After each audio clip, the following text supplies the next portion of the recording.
दीवारों में दफन एक ऐसा राज जो आपकी नींद छीन लेगा। राहुल 28 साल का एक आम इंसान मुंबई की आपाधापी में अपनी जगह तलाश रहा था। एक सस्ते अपार्टमेंट की तलाश में उसे जो पुराना जर्जर ठिकाना मिला उसे उसने घर मान लिया। उसे नहीं पता था कि इस घर की दीवारें सिर्फ पुरानी ईंटों से नहीं बनी थीं, बल्कि उन पे एक अजीब सी नमी भी थी जो घर की हवाओं में एक अजीब सी गंध भर देती थी। और फिर वो भयानक चुप्पी जो हर कोने में पसरी हुई थी राहुल को एक अजीब सी संशय की दुनिया में ले जाती थी। अब जब वो इस सब को सोचता है तो उसे महसूस होता है कि उसने किस अंधेरे रास्ते का चुनाव किया था। बल्कि दबे हुए राज और एक अनकहे दर्द से लथपथ थी।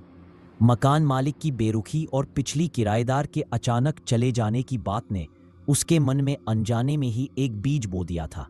वो पुरानी नमी, सीलन की गंध और रात का सन्नाटा जो पहले सुकून देता था जल्द ही एक भयानक चुप्पी में बदल गया।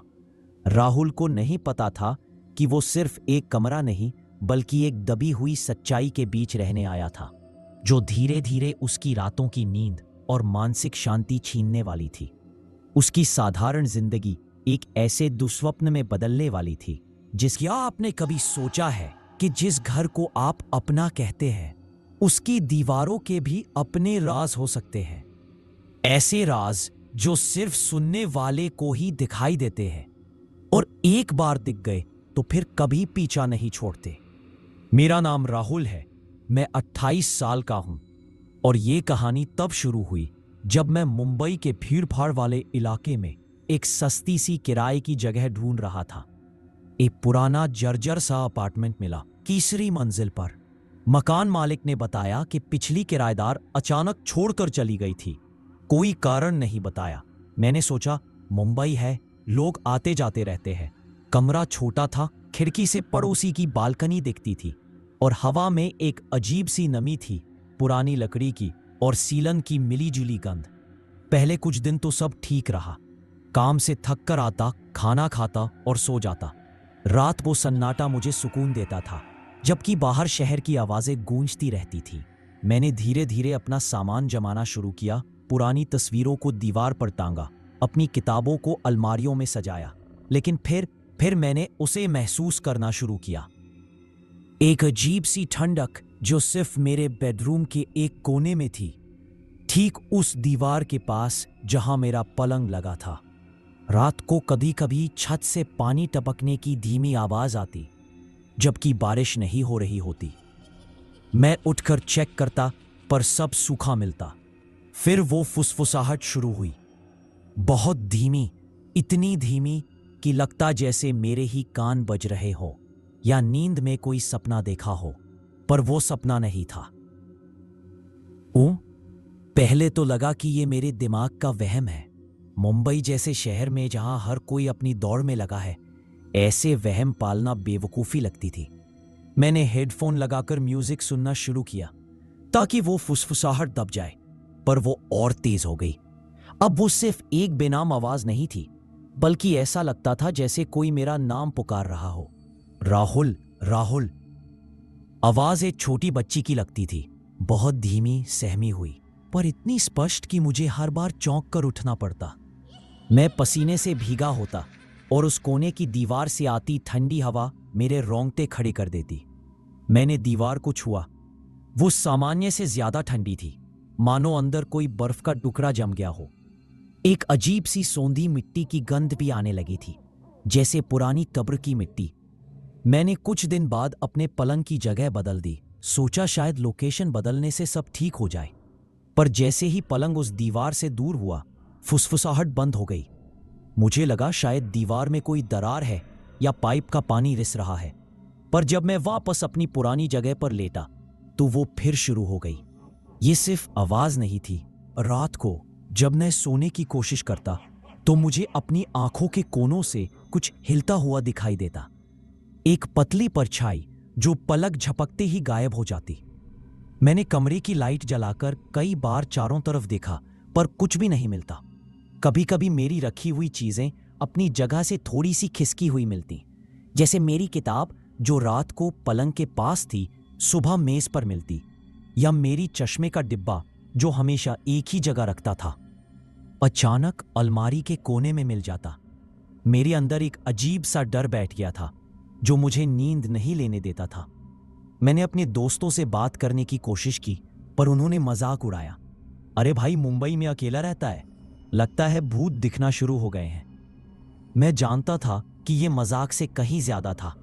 मैंने मकान मालिक को बुलाया, उन्हें उस ठंडी दीवार के बारे में बताया, फुसफुसाहट के बारे में। उन्होंने बस हंसकर टाल दिया। पुरानी बिल्डिंग है राहुल जी, आवाजें आती रहती हैं, कोई भूत भूत नहीं होता, सब मन का वहम है। पर वो मन का वहम नहीं था। मैं उस दीवार के पास जाने से कतराने लगा था। मेरे अंदर एक बेचैनी थी, एक सवाल था, क्या छुपा है इस दीवार के पीछे? कभी कभी मुझे महसूस होता कि कोई मेरे ठीक पीछे खड़ा है, उसकी सांसें मेरी गर्दन पर महसूस होती, पर मुड़कर देखने पर सिर्फ खाली हवा मिलती। मेरा अकेलापन अब एक बोझ बन चुका था और वो आवाज अब मेरे दिन और रात दोनों पर हावी हो रही थी। वो फुसफुसाहट अब सिर्फ मेरा नाम नहीं ले रही थी, अब वो पूरे पूरे वाक्य बोलती थी, टूटे फूटे डरे हुए पर समझ में आने वाले, मुझे बचाओ, मुझे यहां से निकालो, वो आ रहे हैं। एक रात मैं आधी नींद में था जब उस आवाज ने चीखना शुरू कर दिया, छोड़ो मुझे, मुझे यहां से मत जाने दो। मैं बिस्तर से उछल पड़ा, मेरे दिल की धड़कनें बेतहाशा दौड़ रही थी, पूरे कमरे में एक भयावह ठंडक फैल गई थी। सेकंड, वो फुसफुसाहट अब सिर्फ मेरा नाम नहीं ले रही थी, अब वो पूरे पूरे वाक्य बोलती थी, टूटे फूटे डरे हुए पर समझ में आने वाले, मुझे बचाओ, मुझे यहां से मत जाने दो। एक रात में आधी नींद में था जब उस आवाज ने चीखना शुरू कर दिया, छोड़ो मुझे, मुझे यहां से मत जाने दो। मैं बिस्तर से उछल पड़ा, मेरे दिल की धड़कनें बेतहाशा दौड़ रही थी। सेकंड, परछाई उनके सामने जंगल में है। मैं बिस्तर से उछल पड़ा, मेरे दिल की धड़कनें बेतहाशा दौड़ रही थी। सेकंड, परछाई उनके सामने जंगल में है। मैं बिस्तर से उछल पड़ा, मेरे दिल की धड़कनें बेतहाशा दौड़ रही थी। सेकंड, उनके सामने जंगल में है। मैं बिस्तर से उछल पड़ा, मेरे दिल की धड़कनें बेतहाशा दौड़ रही थी। सेकंड, मेरी हड्डियां तक कांप रही थीं। उस रात के बाद मुझे नींद आना लगभग बंद हो गया। मैं हर पल सतर्क रहता, हर छोटी सी आवाज पर चौंक जाता। मुझे लगा मैं पागल हो रहा हूं, पर अंदर ही अंदर मैं जानता था कि यह पागलपन नहीं है। मैंने उस पुरानी इमारत के बारे में जानकारी जुटाने की कोशिश की, पुरानी लाइब्रेरी गया, इंटरनेट पर खंगाला, पर उस इमारत के बारे में कोई खास जानकारी नहीं मिली। सिर्फ इतना पता चला कि यह 70 साल पुरानी है और कई बार इसके मालिक बदले हैं। जैसे जैसे दिन गुजरते गए, उस दीवार पर एक अजीब सा धब्बा उभरना शुरू हो गया। पहले हल्का सा नम, फिर धीरे धीरे उसका रंग गहरा होने लगा। मुझे ऐसा लगा जैसे दीवार पर कोई आकृति बन रही हो, धुंधली सी, किसी बच्चे की शक्ल जैसी। उस आवाज ने अब मुझे कुछ करने के लिए उकसाना शुरू कर दिया था। मुझे ढूंढो, मुझे निकालो। मैं उस दीवार के पास जाने से डरता था, पर अब मुझे एक अजीब सी बेचैनी होने लगी थी, जैसे मुझे वो करना ही होगा। एक रात जब पूरा शहर सो रहा था और सिर्फ मेरी धड़कनें और वो फुसफुसाहट गूंज रही थी, मैं उस दीवार के पास गया। मैंने उस ठंडी नम जगह को छुआ। मुझे लगा जैसे मेरी उंगलियां किसी नरम चीज पर पड़ रही हों, न कि ईंट सीमेंट पर। मैंने हाथ से धीरे धीरे वहां की प्लास्टर को खुरचना शुरू किया। प्लास्टर अजीब सा नरम था, जैसे किसी ने हाल ही में उसे लीपा हो, पर ऊपर से पुराना दिखाने की कोशिश की हो। जैसे ही मैंने प्लास्टर का एक बड़ा टुकड़ा हटाया, मुझे अंदर एक छोटी सी दरार दिखाई दी। उस दरार से एक ठंडी बदबूदार हवा बाहर आई और साथ ही वो आवाज और तेज हो गई, ढूंढ लिया, तुमने मुझे ढूंढ लिया। मेरे हाथ कांप रहे थे पर मैं रुक नहीं सका। मैंने और प्लास्टर हटाया और अब मुझे एक छोटा सा छेद दिखाई दिया। छेद के अंदर घना अंधेरा था और उस अंधेरे से एक भयानक बदबू आ रही थी, सड़ी हुई चीज की, और कुछ और भी जो मैं पहचान नहीं पा रहा था। मेरी हिम्मत जवाब दे रही थी, पर उस आवाज ने अब मेरे दिमाग पर पूरी तरह से कब्जा कर लिया था। अंदर आओ, अंदर आओ। मैंने अपना फोन उठाया और उसकी टॉर्च उस छेद के अंदर डाली। जो मैंने देखा उसने मेरी रूह तक को कंपा दिया। वो कोई खाली जगह नहीं थी, वो एक छोटा सा बंद कमरा था, और उस कमरे के कोने में एक छोटी सी सूखी हुई लाश, एक बच्ची की। उसकी हड्डियां अब सिर्फ कपड़ों में लिपटी हुई थी, पर उसकी आंखें अभी भी खुली हुई थी और मुझे घूर रही थी। उसके पास ही जमीन पर बिखरे कुछ पुराने कागजात पड़े थे और एक पुराना मुरझाया हुआ खिलौना। वो आवाज मेरे कानों में चीख रही थी, अब तुम मुझे देख सकते हो, अब तुम मुझे सुन सकते हो, पर मुझे छू नहीं सकते। नहीं, तुम मुझे छू नहीं सकते। मेरे हाथ से फोन छूट गया और अंधेरा एक बार फिर उस छोटे से कमरे को निगल गया। मेरा पूरा शरीर कांप रहा था, पर मेरे दिमाग में एक अजीब सी शांति छा गई थी, जैसे कोई बहुत पुराना दबा हुआ पर्दा हट गया हो। मैंने फिर से फोन उठाया, रोशनी डाली। मैंने उन कागजातों को देखा। वो पुराने अखबार के टुकड़े थे, पीले पड़ चुके, धुंधले। उन पर एक छोटी सी खबर छपी थी, 3 साल की बच्ची की संदिग्ध मौत, परिवार पर आरोप। तारीख देखी, हाँ ये वो तारीख मेरी जन्म तिथि से कुछ साल पहले की थी। और तस्वीर में एक परिवार था, एक आदमी, एक औरत और एक छोटी बच्ची। वो बच्ची जिसकी लाश मैंने अभी अभी देखी थी। मेरे हाथ कांपते हुए अखबार के दूसरे टुकड़ों पर गए। उनमें से एक मेरे माता पिता की तस्वीर थी, और उनके साथ वो बच्ची, मेरी बहन, मेरी छोटी बहन, जिसके बारे में मुझे बताया गया था कि उसकी जन्म के कुछ ही समय बाद मृत्यु हो गई थी। पर यह अखबार कुछ और ही कह रहे थे। लापरवाही से मौत, माता पिता पर संदेह, और फिर एक और अखबार का टुकड़ा, जांच बंद, सबूतों के अभाव में केस खारिज। मुझे याद नहीं था, मेरा दिमाग खाली था, जैसे किसी ने उस हिस्से को मेरी यादों से मिटा दिया हो। पर वो आवाज अब मेरे कानों में स्पष्ट रूप से गूंज रही थी। तुम भूल गए राहुल, तुम भूल गए कि तुमने मुझे अकेले छोड़ दिया था जब वे मुझे इस दीवार में छुपा रहे थे।